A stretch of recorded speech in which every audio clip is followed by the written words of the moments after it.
But Dr. Wong is a true leader in Canada. I can't wait for his speech because he is going to kick off the discussion to set course for the future movement, how the global ones and our friends and supporters would take us. Let me introduce Dr. Wong as he coming in. And Dr. Wong is one of the biggest humanitarian and generous and competent doctors, medical doctor from Toronto, Canada. He has served many seniors as a full-time doctor and devoted his life to charity functions. He raised money and personal help seniors and also support all the Chinese movement, pursue justice, pursue reparation, apology for the victims of Japanese and other atrocities. And Dr. Wong is a leading voice in Canada, and he is a very good fundraiser. We hope we have somebody like him. He can sell everything on his body, including necktie, everything. He can sell a shirt on his back, raise some millions. So we hope we have one Dr. Wong in Bay Area, then we wouldn't worry about our funding. But anyway, so he has this bag there, maybe he brings some money. Okay, Dr. Wong, would you please come up and give us a kick-off our discussion of where we're going into the future.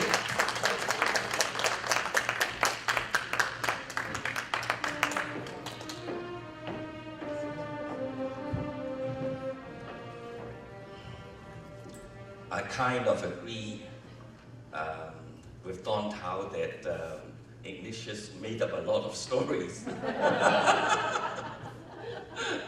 Anyway, thank you very much, Ignatius, and good morning, ladies and gentlemen. We are very glad to be here this morning. We just arrived at this hotel about 1:30 early this morning from Toronto because of the very tight working schedule that we have. But we are very happy to be here to meet so many of you from different parts of the world. We have a very special mission here today, and that is to share our experience with you, particularly how we went through the thought process, how we changed ourselves along the way to what we are doing today. Let me tell you why I established the organization in late 1996, early 1997, and how we went through and explore how we could bring about changes in the system. I was born in Hong Kong, came to Canada when I was 19. Now I receive elderly benefits, so I've been in Canada for quite some time. I graduated from McGill in engineering, and then I went to Albert Einstein College of Medicine, Yeshiva University, to get my MD degree in New York City.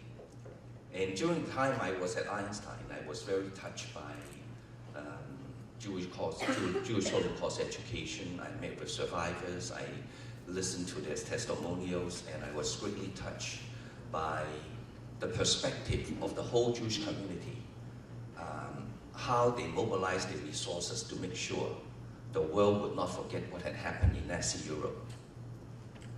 When I look back at Asia, with similar war raging at around the same time, millions of people perish, we kind of forgot about it. And when I came back to Canada, during Remembrance Day every year, I saw that Western leaders really need to come back to the capitals of the nations and remember those who died so that you and I could live. And there was a very emotional moment for me. And I said, it is not right. We cannot forget. And we have to remember those who perished in the war so that we would learn. Compared with Don Tao, I probably was a latecomer, but I also joined the Bellew Drive movement in the early 1970s when I was still a student at McGill. And fast forward to 1996, during the height of the Bellew movement in Asia, I was gathering a large group of people to protest in Canada, probably around 10,000 people. And I brought probably 6-7 busloads of people to Ottawa to demonstrate in front of the Japanese embassy. To the point that I started to organize a North American conference or North American meeting of similar organizations fighting on the Bellew issue. So I called a meeting in New York City, knowing that most of the organizations are in the stateside, and that it was in 1996, end of 1996. But I was not able to meet regularly at that time. But were you there? Oh, okay, thank you, that would be good. But I did meet with Ignatius and a few others from the United States, and we talked about an alliance. And at that time, GA has already been formed, so there's no need to reinvent the wheel. So we all joined GA in 1996. But our thought changed. I believe that Thenkla also changed along the way, that fighting on Bellew Islands is not the proper way to promote and to preserve the history of World War II in Asia. So we changed our name. In the beginning, our name is called CAJM, Canada Association Against Japanese Militarism. And in early 1997, we turned ourselves into Association for Learning and Preserving the History of World War II in Asia. So there are a few organizations that were formed around the same time, TECLA in BC, and we changed our name to a new organization because we think that Bellew Island dispute is a territorial dispute. It would mainly be nation to nation, country to country. As citizens ourselves in a Western country, our major work should be in education. The change did not come like that, but it really changed rapidly after that. In 1997, while I was still exploring where we should go, where we should bring the organization, we met a lot of co-reception. I didn't want to use coup, it's actually co-reception from our own Chinese community. Very different from the Jewish community's determination, their generosity in making donations and contribution to educating not only the Jewish community, but the people over the world about World War II, about Holocaust problem in Europe. When I was about to give up, I read in the Newsweek article that there was a book recently, at that time, written by Iris Chan. All of a sudden, I thought that there is some person who rescued the whole movement from abbreviation. So I got her name, I got her phone number. Without knowing Iris Chan, I called her. I remember very well, it was a late November, probably around November 20th, 1997, just a short month before the 60th anniversary of the rape of Nanking. And I convinced Iris to come to Canada. I told her that I want to promote her book. And I called HarperCollins or Basic Books or whatever the publisher was at the time and asked them to pay her way to Canada. They refused. They didn't think that the book would be a popular one. So I got them to agree to sell Toronto Alpha 2,000 books at half the price. They gladly agreed, and we paid Iris the way to Canada. The first stop was Vancouver. Tecla's group did a great job in promoting her book. The rest is history. When she arrived in Toronto on December 10, she has already been interviewed by all the English media, all the Chinese media, all across Canada. And on December the 13th, we organized a commemorative concert at one of the colleges in Toronto. All 900 seats were filled, and we sold a lot of books. All the 2,000 books that we bought were sold in that particular trip.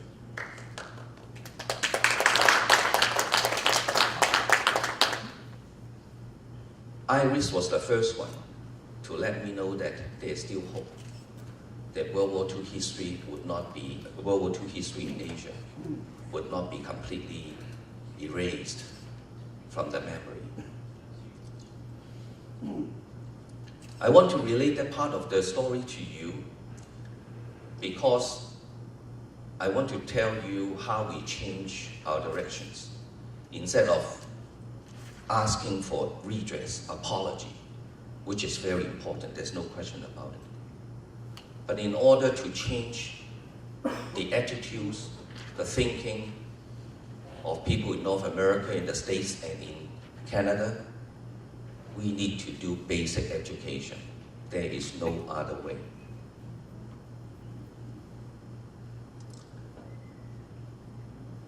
In 2004, I have to give Tekla a lot of credits. She started the study tour. I saw the opportunity. I said Toronto Alpha is willing to fund the study tour because it really opened up the whole concept of education. We have to do the basic things. And Toronto Alpha gladly worked together with BC Alpha in bringing the changes to the education system. Now, it's not an easy battle. Many of you know that Westerners have a special eyeglass towards China and Chinese in North America. Either you are completely Americanized or Canadianized, or you spy for China, kind of.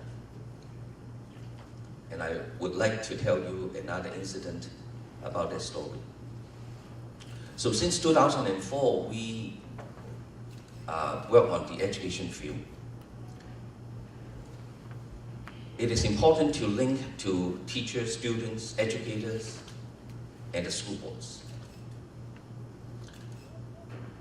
But because of the suspicious attitudes, particularly because human rights in China is not an enviable record, I'm quite sure you and we met a lot of resistance in the system.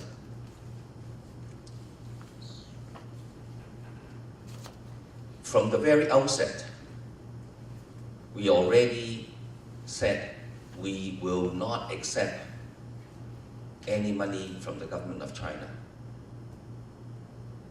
That is very important, because if you want to be credible in North America, both Canada and the States, you cannot be seen to be agents. Whether you like it or not, you will be seen as agents of the Beijing government.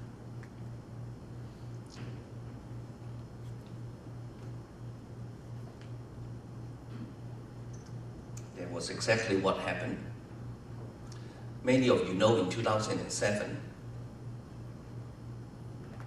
we started separately in the United States and in Canada a motion to urge our parliament or the Congress in the States to pass a motion condemning Japan for refusing to acknowledge the atrocity they committed in the comfort women or sexual slavery issue during World War II in Asia. And during that year, we did a lot of lobbying, and no question about it, we brought one of the key issues that changed the politicians' mind was the event that we organized.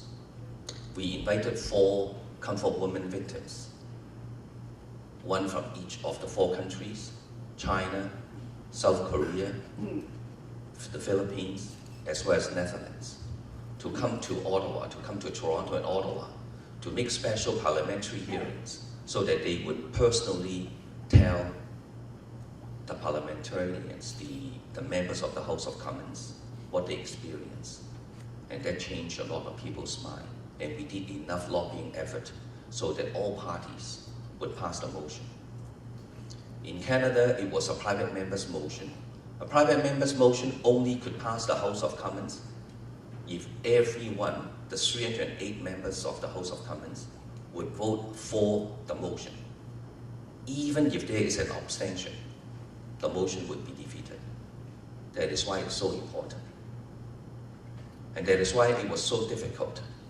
That is why, in the beginning, nobody gave us any hope that this motion would even pass the House of Commons. For Canada to offend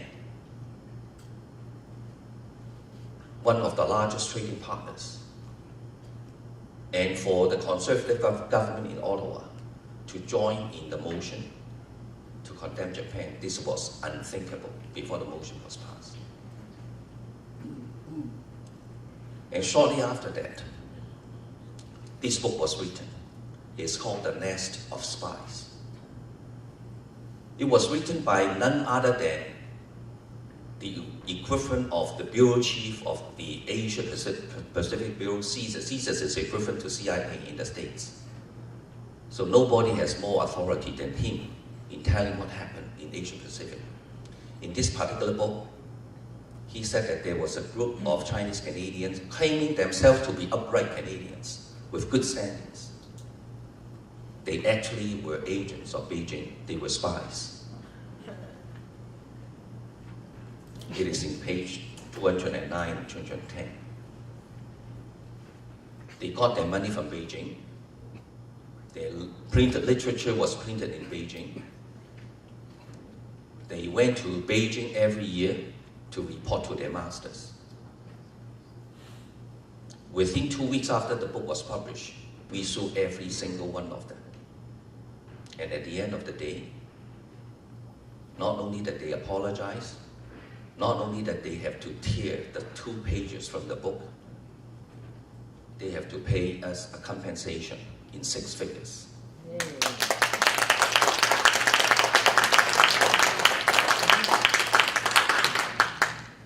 It is a tremendous victory for Canada Alpha to win in this particular case.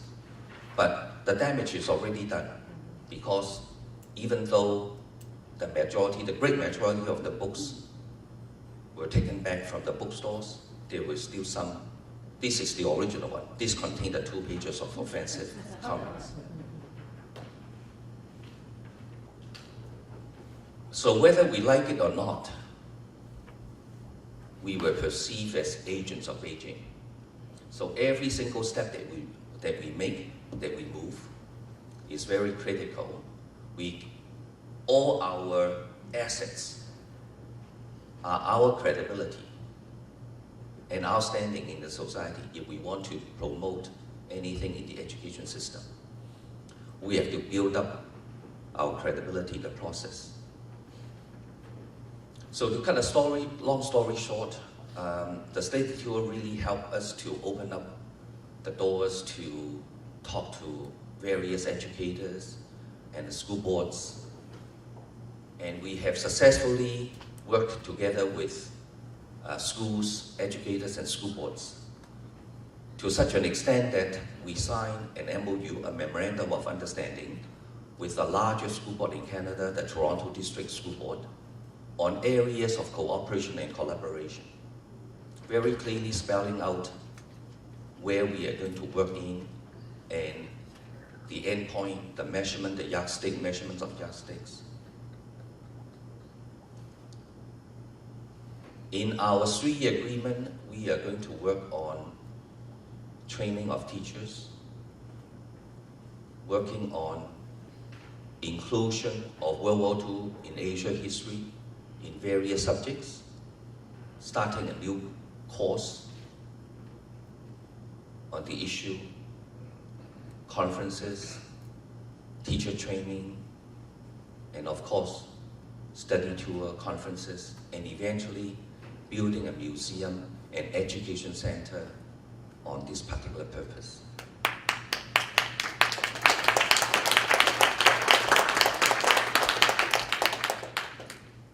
This is unprecedented in terms of the area of cooperation, but still there are so many barriers, there are so many challenges that we have to go through. In any system, even if we have the best agreements, it still has to be carried out by people. And some of our senior educators, they are very biased, and to say the least, they are not someone who could rely on to promote this particular justice cause in the school board. So we constantly meet resistance. And I have to say, although we were a little successful in raising funds, but comparing with the Jewish community, we are far from it. We have seen how members of the Jewish community contribute to Jewish Holocaust education. It is phenomenal. We have seen how many museums built for that purpose, not only in Canada state, but all over the world. I just hope that we have, among members of our communities, whether in North America or in Asia, people will recognize the importance of these museums in the value of educating young people. One of the most important things that we do, and of course I think that you also have that in mind, is how to engage young people in the process. Without young people, we are finished. I look at all the members today. I don't see anyone below 30. Anyone Hey, I'm below. Oh, thank you. This is very good. Thank you very much. But In the park here, just 6 years old. 6 years old here. I really think that it is important to engage young people. And this effort is spearheaded by Flora Chong, our vice chair, and also the executive director of our Alpha team. Under her leadership, her team, we have been able to to break many barriers. It actually, the result is out of my expectation. We thought that people who are interested in that history are you and me. People who are in older age, who would care about what had happened in World War II in Asia, although I did not actually personally experience a war. But I have heard from my parents, I have heard from my grandparents, I've heard from neighbors, and I learned from newspapers, magazines, how the war ravaged the land and the people. But in order to carry on, I think it is very important to engage young people. Toronto Alpha is very blessed with many of the volunteers who are working so hard to bring young people into the realm. And Flora particularly has been very successful in getting the young people to join Toronto Alpha, transform them, and also get them involved in the movement. So I'd like to show you a video clip that we broadcast to our donors last year in our annual fundraising dinner. This year we have another one, and Flora will be showing hers a little later. This year? Oh, okay. Flora told me that I'm showing this year's. Okay, thank you.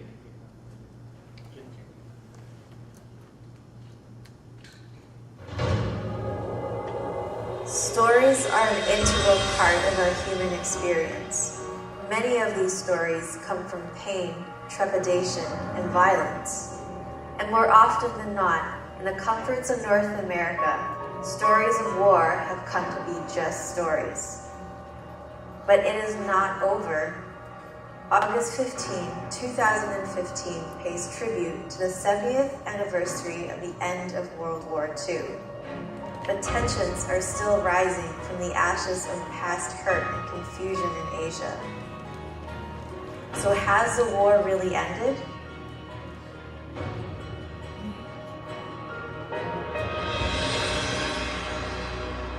Victims of the Asia-Pacific War cannot simply leave the past behind because they're still reliving it every day. Not only are they war victims, they're now people that have their human rights violated. Unexamined hatred is even creating gaps between youths of the nations. Scars have grown deep and even tears are now running dry. History is not meant to be altered for personal gain.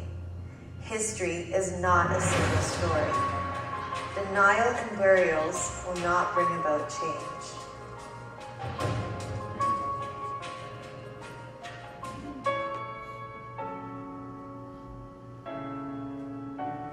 Expanded my knowledge of World War II, I now know about what happened in other Asian countries and the other nations that were affected. And also it allowed me to learn about the current political implications and the significance and legacy of this part of history on us and our generation today. The most important thing I learned was the importance of education, how peace, understanding, and reconciliation is all based upon a true and accurate knowledge of what happened in the past. It encouraged me to learn more about the history and all the other perspectives of the same history. And more importantly, it motivated me to take initiative by promoting education or raising awareness and through things like starting a club at U of T. So before being involved in Alpha, my viewpoint on this issue was very black and white. I thought Japan wanted to deny the atrocities as a nation. Then after being involved in Alpha, I come across a lot of Japanese organizations who work towards peace and reconciliation, and those things allow me to have a very peripheral vision and broader scope of view. So the knowledge and understanding of peace and reconciliation has impacted me in many different ways. It encourages me to stay informed. It's been 70 years since those wartime atrocities have occurred in Asia, but unfortunately there are still cases around the world where certain people get exploited and abused by other groups of people. And my experience of Alpha has really allowed me to develop that interest and passion to stay informed and to be more aware of those issues.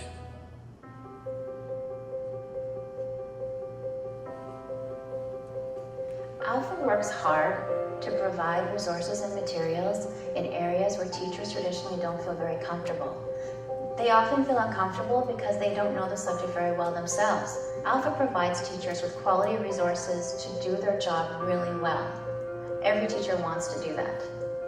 Alpha also works hard to make both students and educators into upstanders and real global citizens with developing global awareness. I really appreciated my time at Alpha because before I'd only really heard the Western side of the story. You hear about Pearl Harbor, you hear about the Pacific War between the United States and Japan specifically, but it was really not until my time working with Alpha that I got to see the scope of the Asia-Pacific War and how it touched and affected so many millions of people that had been left out of my history classes up until then. Alpha carries a mission to promote awareness and also critical understanding of the history among communities and younger generations. So throughout the years, we have been working together with a lot of educational partners. I'm very happy to say that now there are 11 courses in the Ontario curriculum carries contents about World War II of Asia. We will also disseminate our knowledge materials and teaching tools to educators who want to teach about this history in classroom. Education is most important because it's only through education that our young generations will be able to learn about the past and learn about what we should do and what we should not do. And the stories continue, and so that they will understand more about war and more about peace. We have to move on. We have to seek hope, and hopefully the voiceless could be given voices. So it's only through education that we can do that.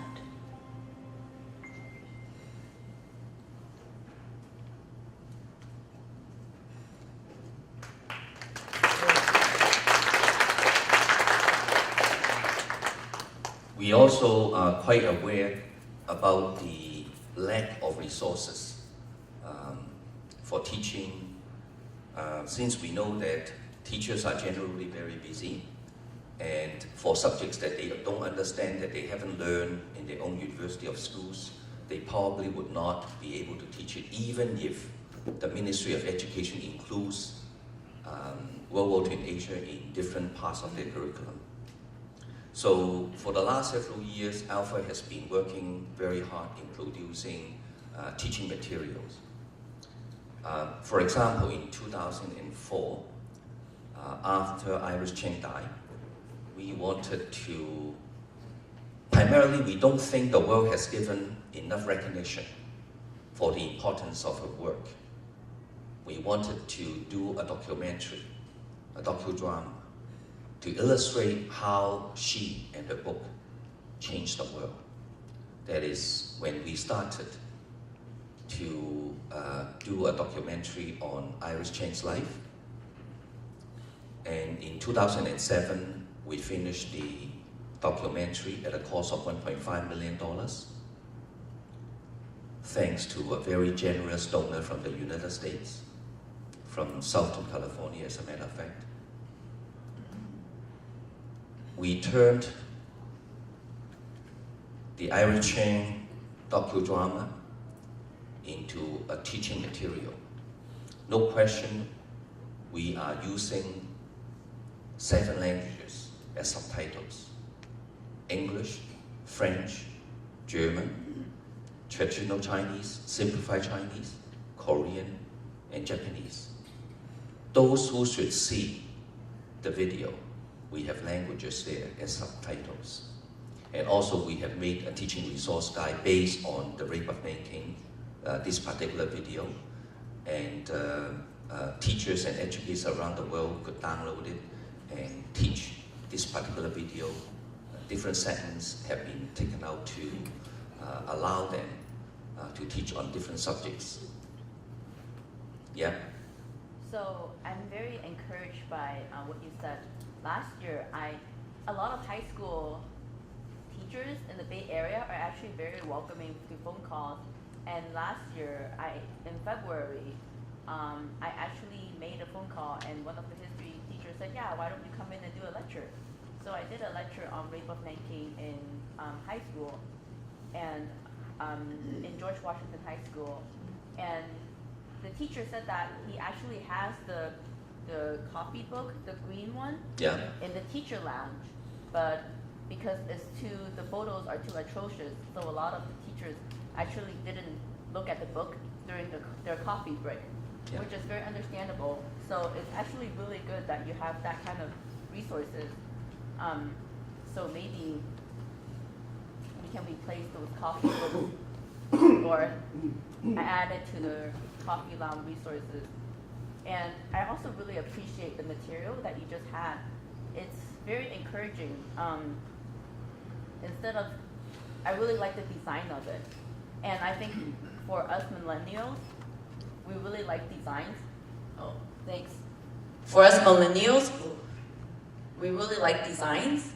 And so, like the brighter colors, the even words that are not as block, as like huge black and white block, would really help us absorb information.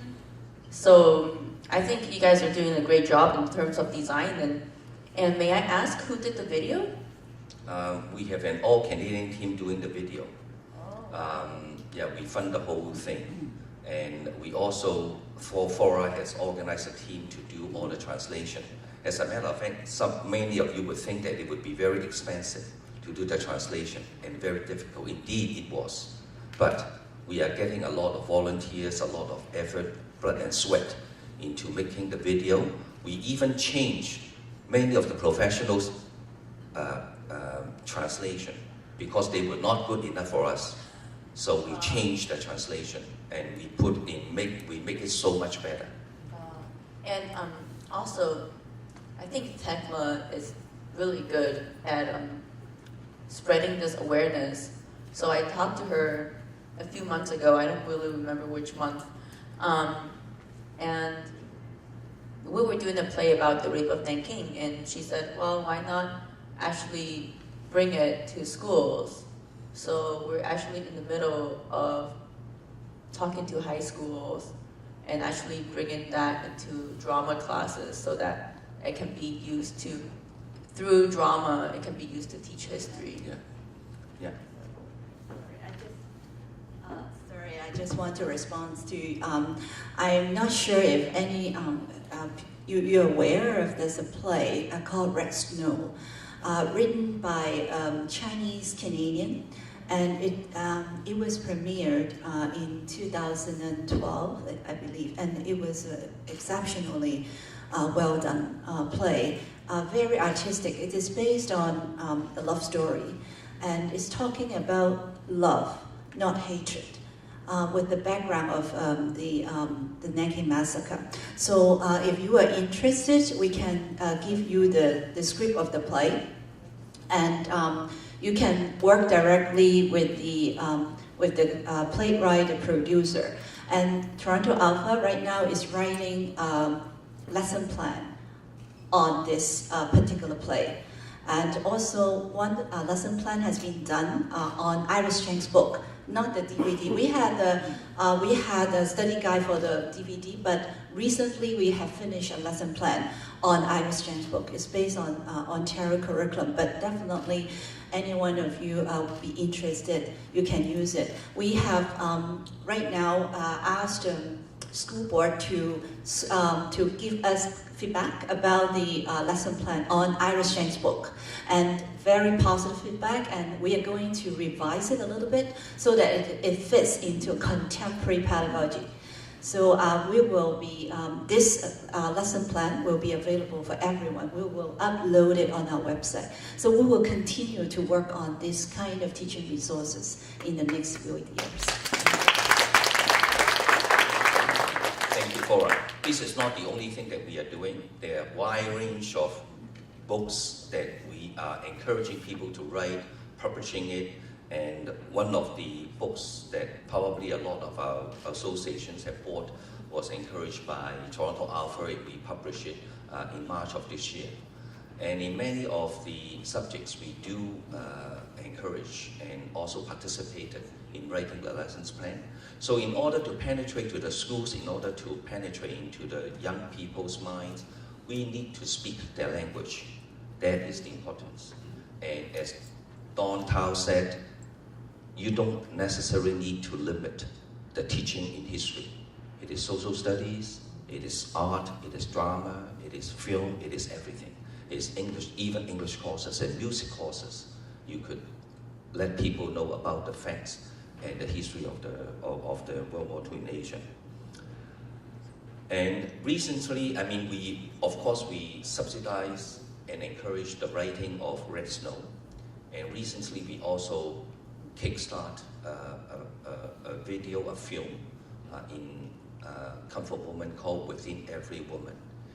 The trailer has already been shown at the United Nations twice, and it has aroused a lot of echoes from around the world, particularly from Japan, China, and Korea. We expect the video to be, the documentary to be finished in the summer of next year. Hopefully it could be shown in Sundance or TIFF, the Toronto International Film Festival, we are hoping that it would go to Europe and many other countries around the world.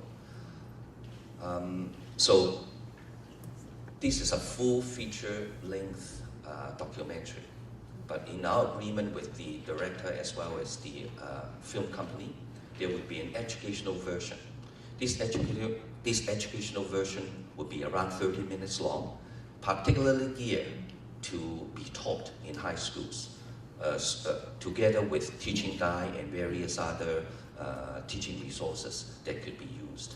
So this is only part of what we are doing, and that is why Fora has been so busy. So other things that we are planning is summer camp for students. Of course, Don Tao has joined many of our study tours to Asia, and we are planning now to start credit courses in high schools and universities so that we could bring actually young people for the tour, for the history tour in Asia as well, in addition to the educators. I want to use the next few minutes on a project that we have been planning. So in our MOU with the school board, they also agree that building a museum and an education center is also part of their wish, not only Toronto Alpha or Canada Alpha. So let me say something before I come to the building of the museum. Along the way, we change. We change our directions. Our name reflects the changes. So from CAJM, against Japanese militarism, to Alpha, to Canada Alpha Educational Fund, I just show one of the participants that even our card changed. This was a card we used about half a year ago. This is the card we are using today. And next year when we come here again, we are using a different card. So the new organization's name is called Alpha Education. Very simple. That's what we are doing. That is exactly who we are. And that is how we deal with the school boards, schools, and educators. I think it's very important to change our mentality. It is no longer Sino-Japanese war. It is no longer Japanese war resistance against Japanese invasion. To do this education work in Canada, in the United States, and even in China, I think that we have to change our mentality. The mentality is a much bigger scope, it's a much broader horizon. If it is only called Sino-Japanese War, why other Canadians need to be involved? Why other Americans need to be involved? So not only that we are looking at this history from a humanity perspective, we are also asking other people that this is not a war between China and Japan. It's a much bigger in scope. The ambitious intention, the malicious intention of the Japanese imperialists during this war.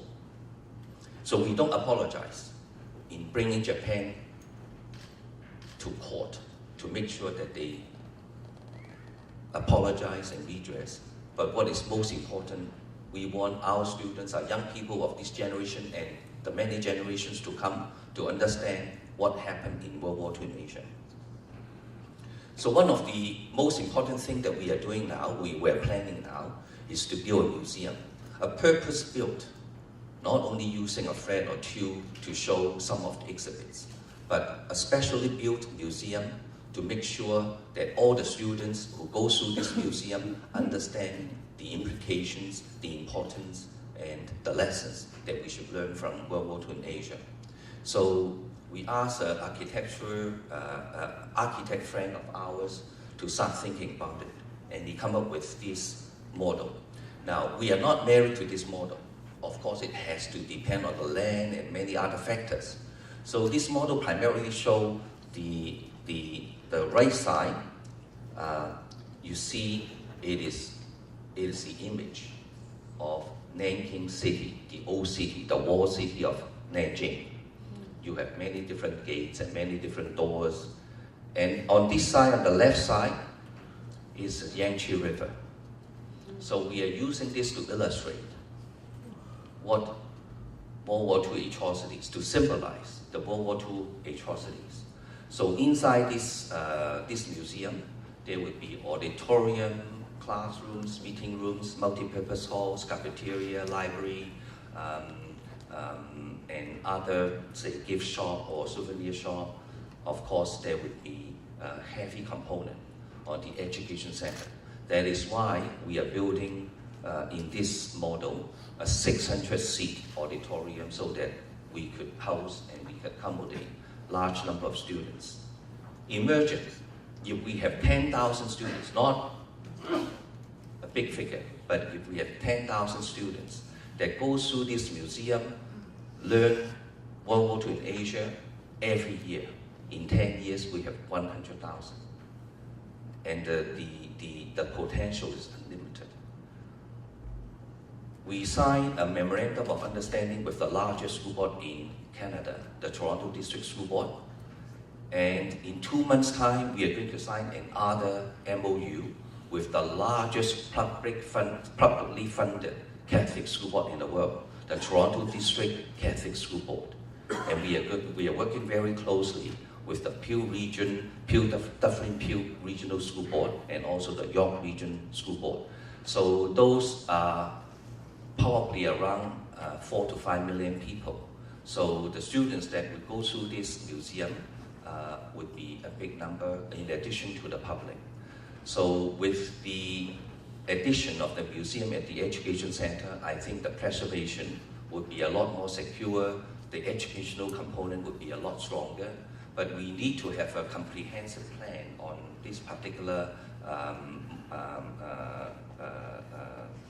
project. So we can go through different slides to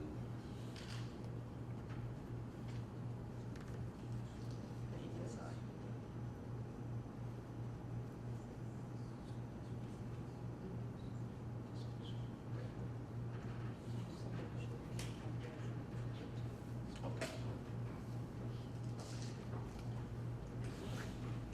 Initially, because of the cost issue, we limit the auditorium to 300 people. But Toronto District School Board think that we probably need a 600-seat capacity to accommodate all the students. That is how enthusiastic the school board is, working together with Toronto Alpha.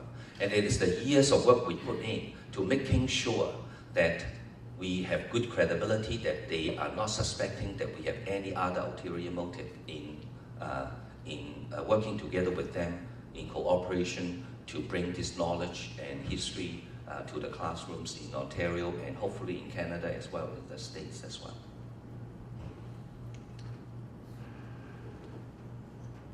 So the total project is estimated to be $45 million. It's a phenomenal, astronomical figure, we know. But we know that some members of the community, either in Canada, States, or other parts of the world, would be as passionate as you and I are in this issue. I am confident that this would come about, but this requires a lot of stamina and a lot of determination, a lot of work, a lot of blood and sweat to make it happen. So roughly speaking, we are going to put about $10 million at an endowment fund. The major reason is in order to build this one, we don't want to build a white elephant. There has to be programs. There has to be put into good use. It has to be sustained. So we are not only building the museum, the structure, but we are banking. Hopefully we could raise 10 million of which would be used as an endowment fund, generating investment income to sustain the operation of the center. And the museum and the education center itself would be around 50,000 square feet. So roughly calculated, we are allowing about $400 to $500 per square feet to build it and to also get exhibits into the museum. This is a very quality built building. So altogether we need, plus the land, we allow $10 million to buy the land. So the total comes to $45 million, and we are planning to use $5 million to raise 45. So total together, our target is $50 million. But on the other hand, there is another method that we could raise this money. So in our discussion with the school board, with some of the people, we are planning to build a senior citizens apartment building, a senior condo on the site, so that we could make enough money to put it aside to set up for the endowment fund, as well as to buy the land, and we would need to raise another $30 million. I hope that this is not only a Toronto Alpha project, it is an Alpha education project. I think everybody has a stake in it. That is why I think that the fundraising would not limit it to Toronto or Canada. The fundraising should be spread to every corner of the world. For those who are passionate in this issue, I hope people will come forward and contribute to the success, to the preservation and sustaining of the history of World War II in Asia, so that our students in classrooms will be able to learn about it. Thank you very much. By the way, we bought about 10-15 copies of this year's program. In this book, we have a mission statement. Our vision is, if world peace ever happens, it will be built on knowledge. I think that this is probably our own principle. So everybody is welcome to take a book, okay? In this book, we describe many of the things we do with young people as well. Thank you.